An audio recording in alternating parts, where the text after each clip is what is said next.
Nous voici réunis en ce 30 août 1964 pour commémorer les 20 ans de la libération de Pontoise. Nous tenons tous à saluer l'héroïsme des résistants, mais aussi celui des Alliés qui nous ont libérés après 5 ans d'occupation, de bombardements, de restrictions alimentaires, d'antisémitisme, d'insécurité, de familles brisées à cause des morts et des blessés au combat, de prisonniers de guerre et du travail obligatoire. Je suis honorée de vous remettre cette médaille, une juste récompense, pour votre bravoure au combat, votre audace et votre sang-froid.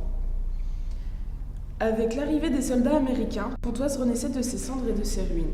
Aujourd'hui, la vie a repris son cours et c'est grâce à vous. Toute la ville vous remercie. La libération marque la fin d'une sombre période qui a permis d'aboutir à une paix que nous voulons désormais durable.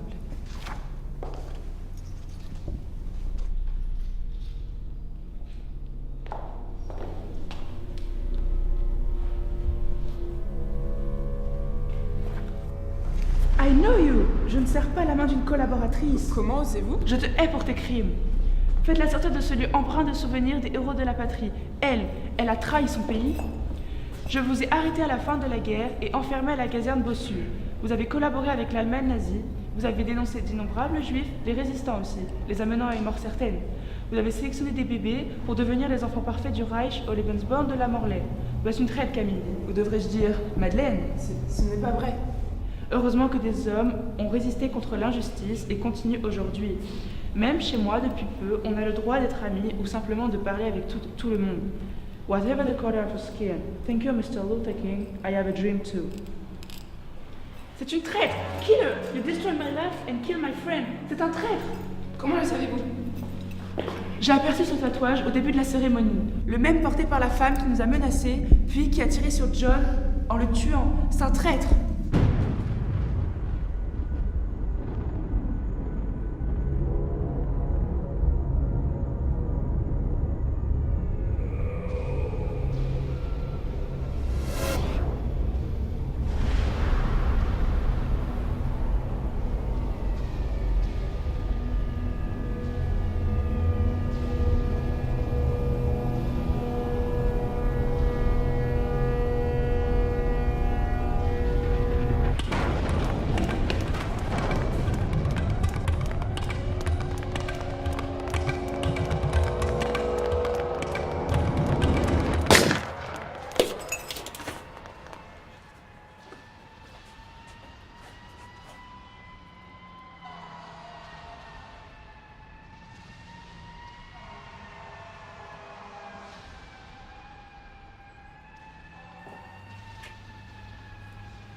Je reconnais moi aussi cette femme. Elle est à l'origine de l'arrestation et de la déportation de mes grands-parents, les anciens propriétaires du cinéma de Pontoise l'Excelsior.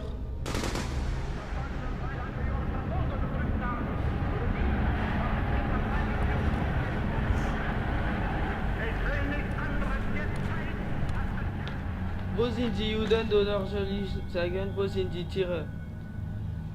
Sie wohnen in diesem Haus. Einige dieser Dreckjuden hausen im Kino. Sie sollten mal schauen.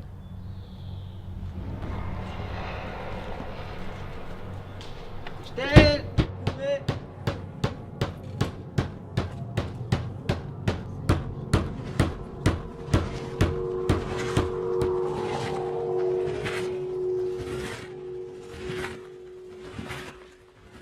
Nous étions le lundi 2 mars 1942. J'avais 13 ans et je me souviens de ce jour comme si c'était hier. On entendait des bruits sourds de camions, des voix d'hommes menaçantes. Puis mon grand-père m'a prise dans ses bras et nous avons couru très vite vers l'abbaye juste en face. Ma grand-mère Rachel toqua à la porte, une dame nous a ouvert. Mon grand-père Johannes m'a embrassée et me dit « Je t'aime fort ma petite Anna, ne l'oublie pas ». Il m'a donné de l'argent ainsi qu'une toute petite photo coincée entre les billets.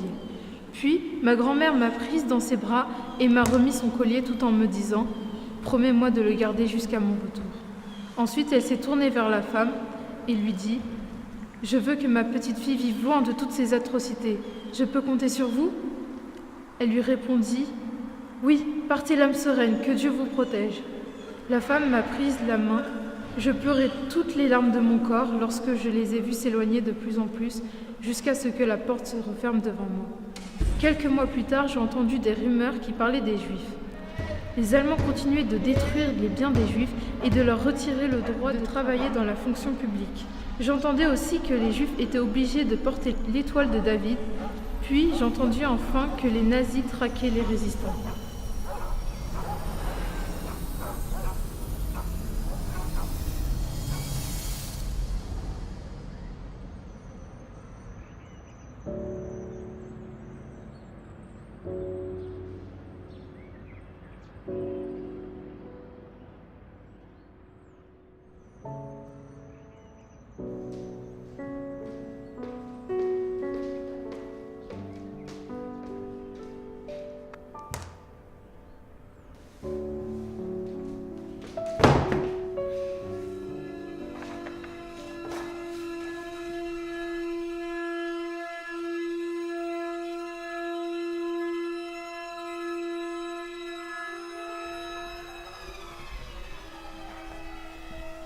Madeleine Lebrun. C'est donc elle.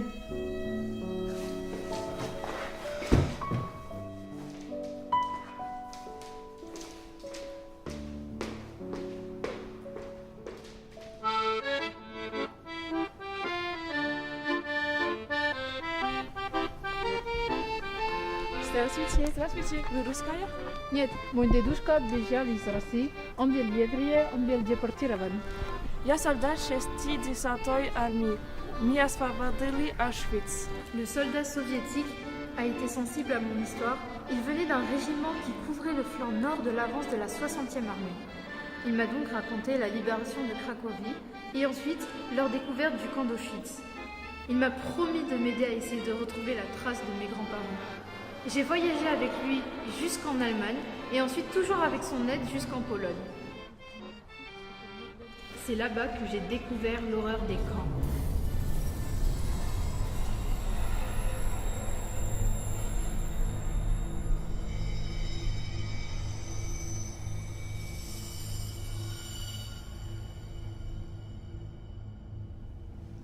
Nous nous sommes rendus à Auschwitz-Birkenau. Là, les soldats nous ont laissé entrer dans une salle contenant certains papiers laissés par les nazis à la fin de la guerre. J'ai réussi à trouver la liste d'entrée dans le camp d'une partie des déportés du convoi. Malheureusement, mes grands-parents y étaient notés comme décédés. Dans le train, par des coups, j'ai alors compris pourquoi ils sont morts. Ils sont nés juifs. Ils sont nés contre la doctrine. Alors ils n'avaient pas le droit d'exister. Alors ils ont été gazés. Ils ont été mis à mort. Mais ils ne m'ont pas abandonné. Ils se sont sacrifiés en me sauvant, pour qu'un jour je puisse dire qui ils étaient et ce que vous leur avez fait.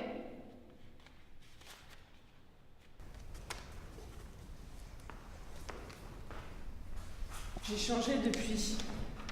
J'ai purgé ma peine. J'ai pris enfin conscience de mes actes. Je les regrette terriblement. J'aimerais tellement modifier le passé. Moi aussi, je connais cette femme. Elle m'a dénoncé et m'a envoyé au camp d'Alcourt en Vexin. Puis elle m'a envoyé au camp de concentration de Stutthof.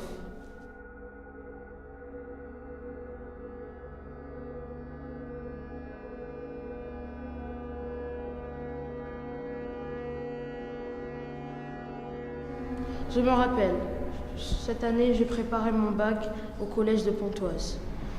Et ce 18 juin 1940, on a entendu l'appel à la radio du général. Si les forces de la liberté triomphent finalement de celles de la servitude, quel serait le destin d'une France qui se serait soumise à l'ennemi? L'honneur, le bon sens, l'intérêt supérieur de la patrie commandent à tous les Français libres de continuer le combat. Quelques mois plus tard, j'étais emmené dans une gare remplie de personnes et au bout de 3 heures, on est arrivé au camp de Nasswiller-Stutthof. Là-bas, nous avons été mis dans un groupe avec d'autres jeunes de mon âge. Puis, ils nous ont rasé la tête et donné des pyjamas rayés. On n'était plus qu'un matricule. À partir de l'été 1943, de nombreux prisonniers ont été emmenés. Les combattants suspectés d'actes et de résistance étaient arrêtés sans que leur famille ne soit informée. Ils disparaissaient dans la nuit et le brouillard. J'ai tenté de m'évader, mais j'ai pas réussi car j'étais trop faible. Donc j'ai eu l'idée d'écrire et de dénoncer ces actes contre l'humanité et de dire à tout le monde ce qui s'est réellement passé.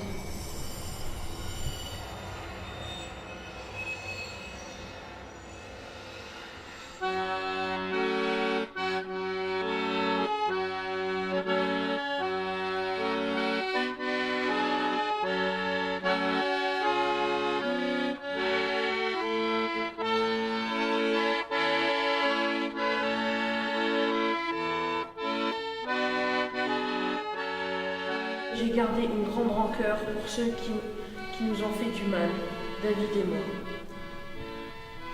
Or, c'est vous qui nous avez vendus. Les nazis m'ont embrigadé comme ils ont emporté la plus grande partie de la France.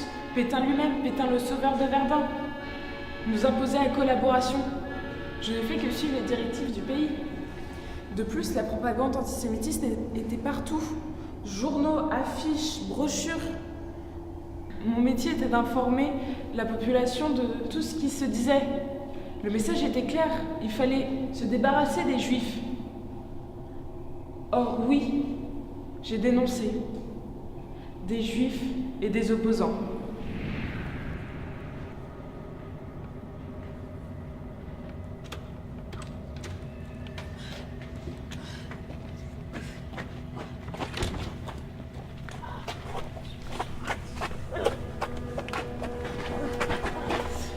Vous me paierez.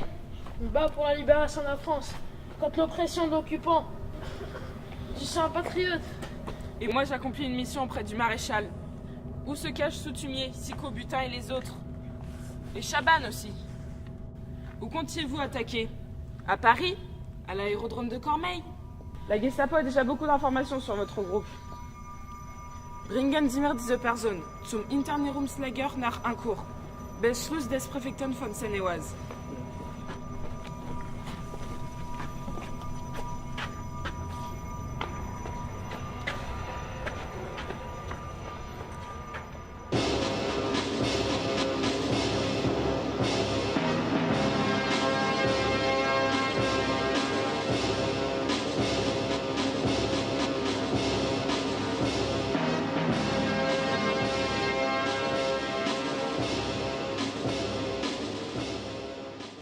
J'ai été subjuguée par le congrès nazi en 1934, à Nuremberg.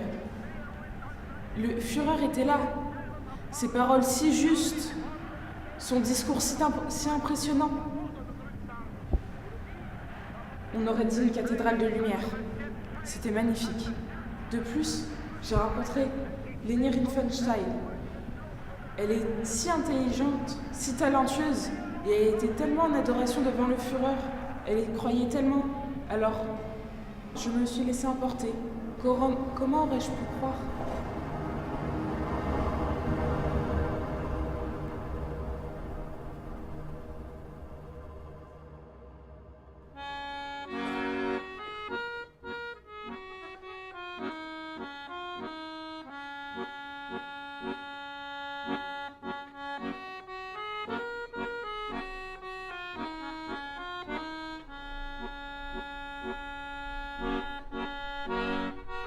Je me souviens du 30 août 1944.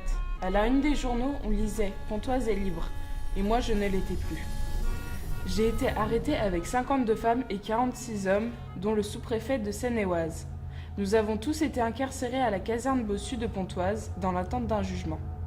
J'ai été traduite devant la chambre civique rattachée à la Cour de justice de la Seine et condamnée en vertu des articles 75 et 86 du Code pénal à la réclusion à perpétuité pour 5 chefs d'accusation.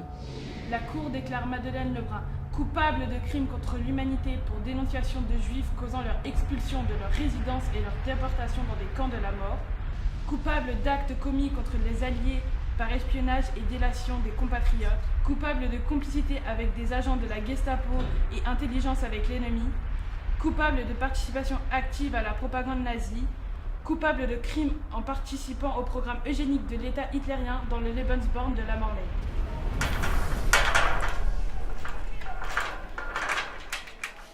Vous ne pouvez pas comprendre. Ce n'est qu'après coup que j'ai compris comment ils nous avaient endoctrinés, comment ils nous avaient bourré le crâne, retourné le cerveau. Et j'ai payé.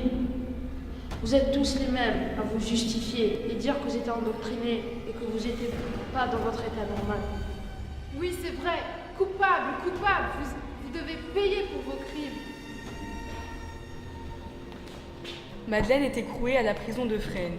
Toutes les condamnations prononcées par les chambres civiques ont été amnistiées le 6 août 1953. Madeleine est libérée.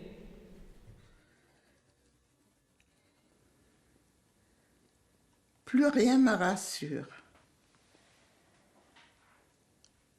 Et surtout maintenant. Surtout maintenant, j'ai tellement peur parce que tout est tellement incertain que je me dis que du jour au lendemain, quelque chose peut éclater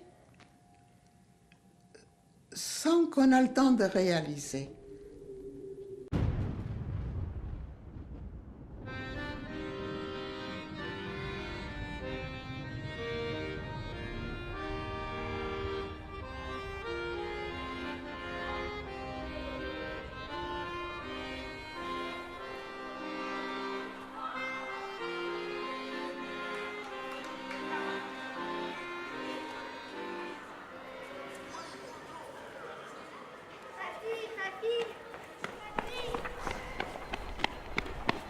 Regarde, j'ai le petit diplôme de passeur de mémoire. C'est bien, Victoire. Je suis fier de toi, ma chérie. Tu sais, il faut savoir se souvenir pour que les choses ne se répètent pas.